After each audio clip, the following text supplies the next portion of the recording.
Gonna try doing the bottle flip challenge while talking, because usually when I do a video and I'm talking, I have something to do with my hands, either playing guitar or playing piano.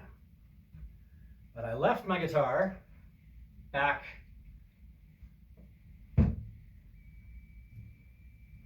at the place I'm staying. I got this bottle, and this is just not gonna work. This bottle flip challenge is just not gonna work because this thing is too heavy. Let's try it with this. We've got this other bottle of water. I don't want to dent this desk. This isn't my desk, but it's so funny how it's shaped just like my desk was when I was a lawyer. It's very deja vu. But the thing is, at my old office, it was my grandfather's office. And the thing was made back in the days back when they made buildings solid. So dudes would love to come in and go, whoa, this building. It's got concrete floors. It's got solid concrete floors. The thing was built fairly sturdily. Oh, I'm putting the wrong cap on there. Okay, sorry.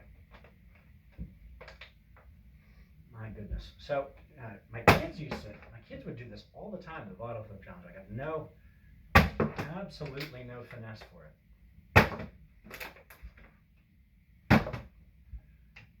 This is actually an episode of the Arthur Investigations website, and I'm doing this after my office mates have gone home. When you're broke, you know how you have to have roommates? Well, when you're broke and starting up a small business, you have to have office mates. They're lovely people, but they do not like them. Hey, we did one. All right.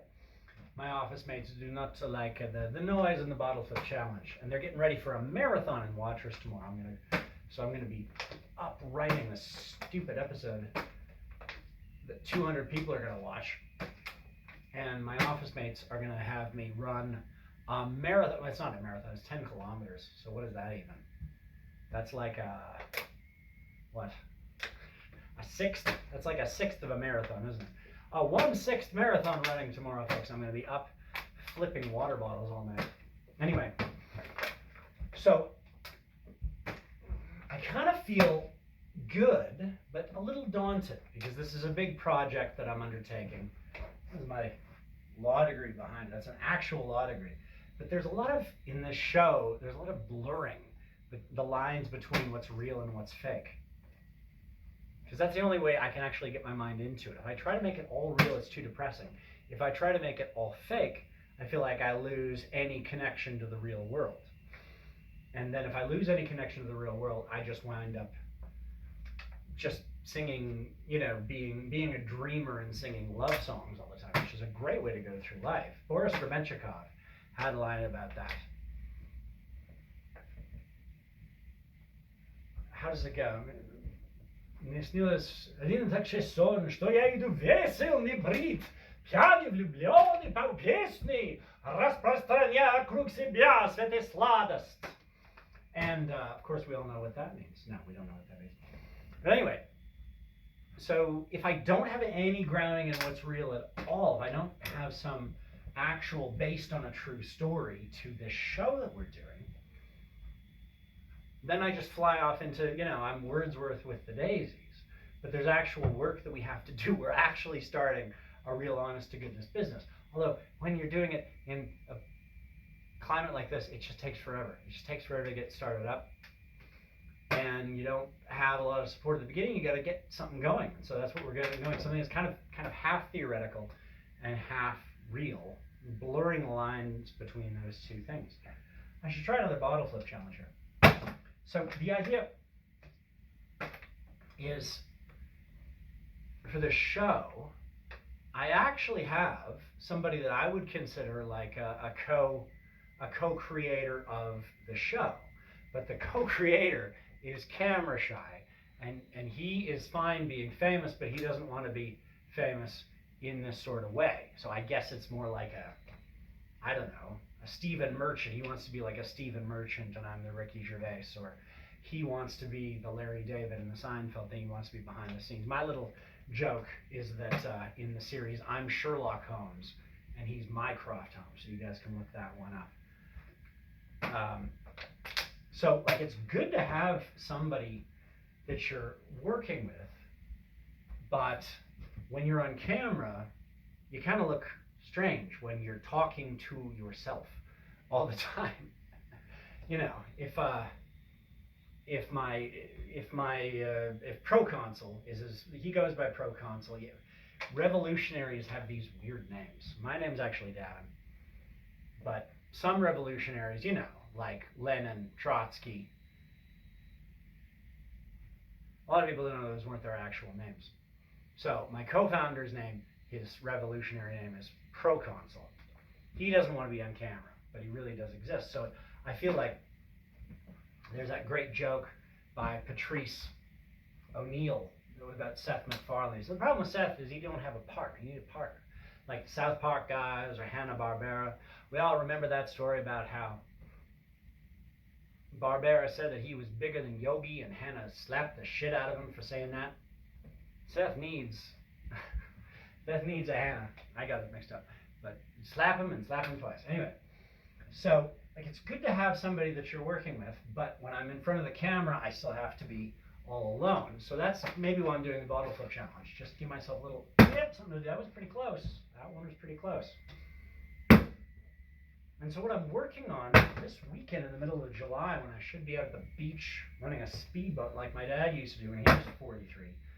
We're living in these insane times, and I'm starting up this business that's also a web series. That's also some sort of a midlife crisis, everybody informs me. Oh man, I keep getting so close. That one didn't work. So I should be out at the beach running a speedboat, but instead I'm in the office here. What I'm doing is this is actually like the pitch for the series, but it's actual work that I'm doing at the same time. And so the idea is to cut this sucker up, make it nice, show what I did this weekend, send it out to people so they can see on Monday, so they can see, you know, what am I investing in what am I investing my time in, what am I investing my attention in. This here, it's already going, it's already a thing, it's a going concern. And it's happening one way or the other. It gives it a sort of momentum. It's not conditional on anything. I'm having more fun just actually juggling one bottle. I wish I was one of those guys who could juggle like 4 or 5 apples or something. Like Mitch Hedberg. I bought 8 apples. I took them to the cashier and the cashier said, "Would you like me to put those in a bag?" "Oh no, man, I juggle.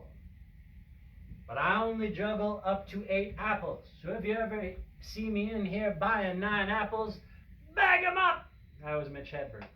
He died, I think, when he was younger than I am now.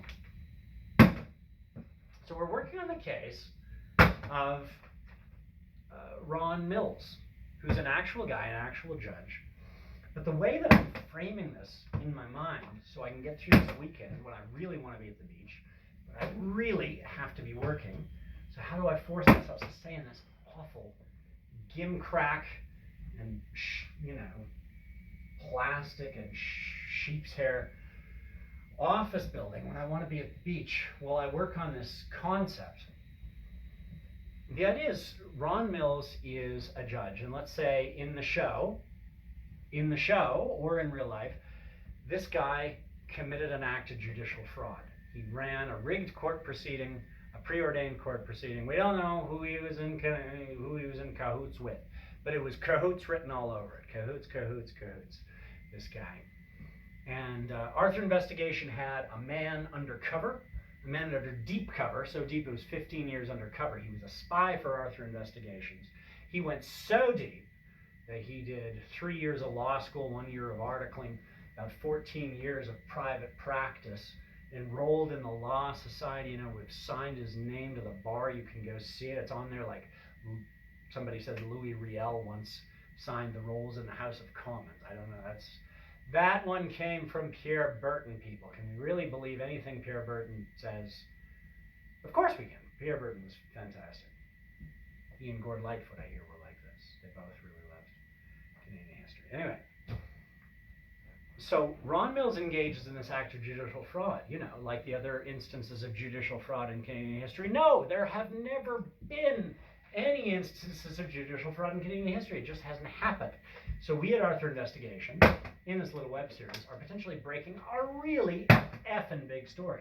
Why have you not heard about any of this in the newspapers? The newspapers are pussies, ladies and gentlemen. This is why you haven't done it. We at Arthur Investigation have reached out to newspaper reporters, and they're too damn busy watching the Oilers lose and shit like that. So we get to have the scoop all to ourselves, and we hopefully get famous doing it. Well, just me.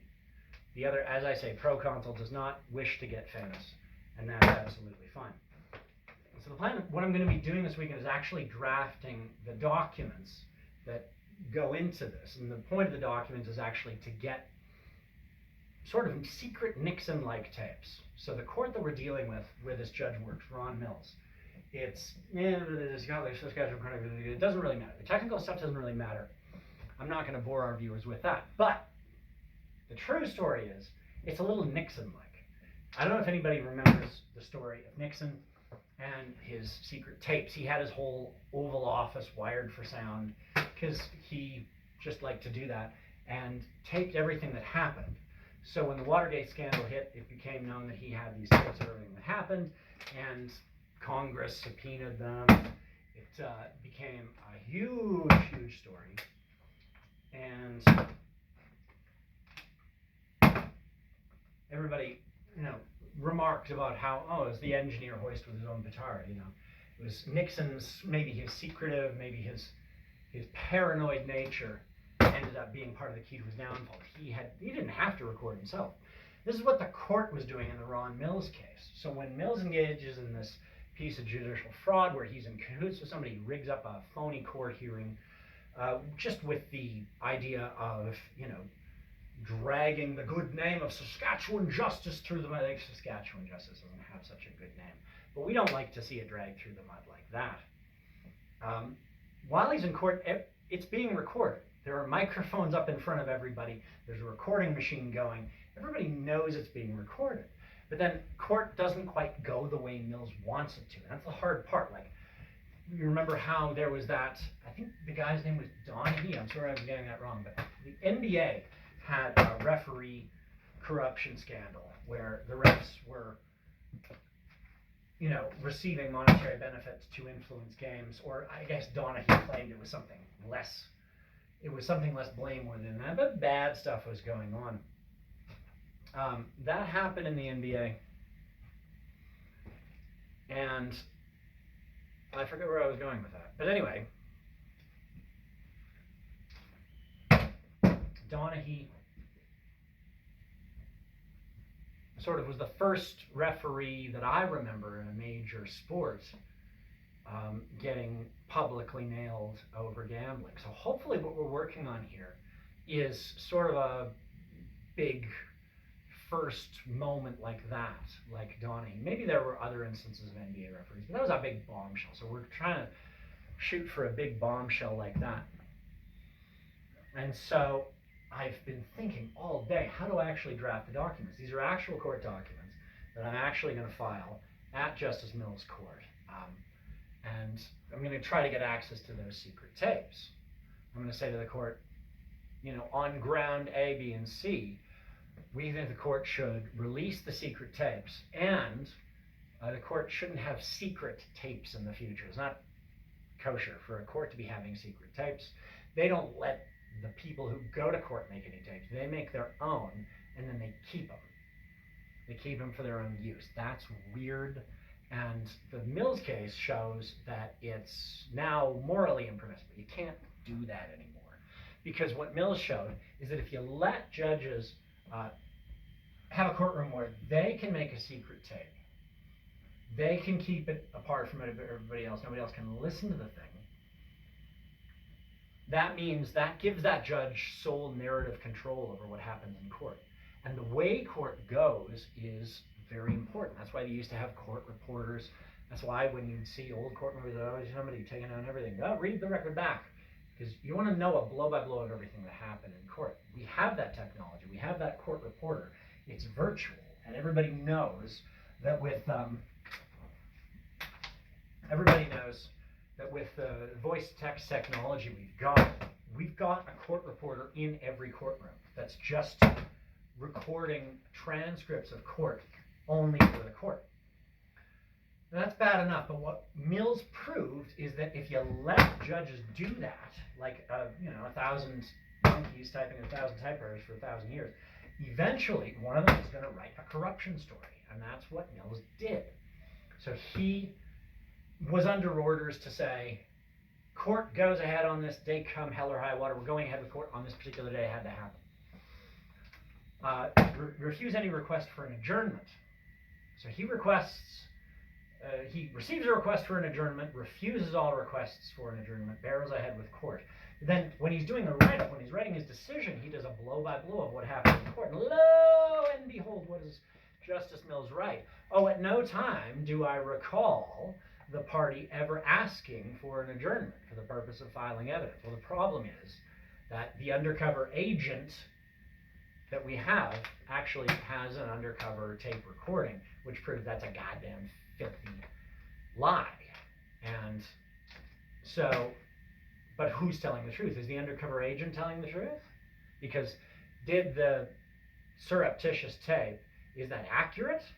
Or has it been doctored? We all know how easy it is to doctor a tape. Well, we've got the actual gold standard. We've got the court's recording of it there in the courthouse. Let's have that. And asking for it on press freedom grounds. That's the idea. So I'm just like distracting myself from having to draft the documents because, I mean, between us, I'm actually the undercover agent. That was me. That was me as the lawyer for 15 years drafting these documents. And it's a little hard to get back in the water. It's a little, like having swam with sharks for so long, you get out in one piece, but you're a little hesitant to go back in the water. But as part of this project, I have to do that. So that's what I'm doing.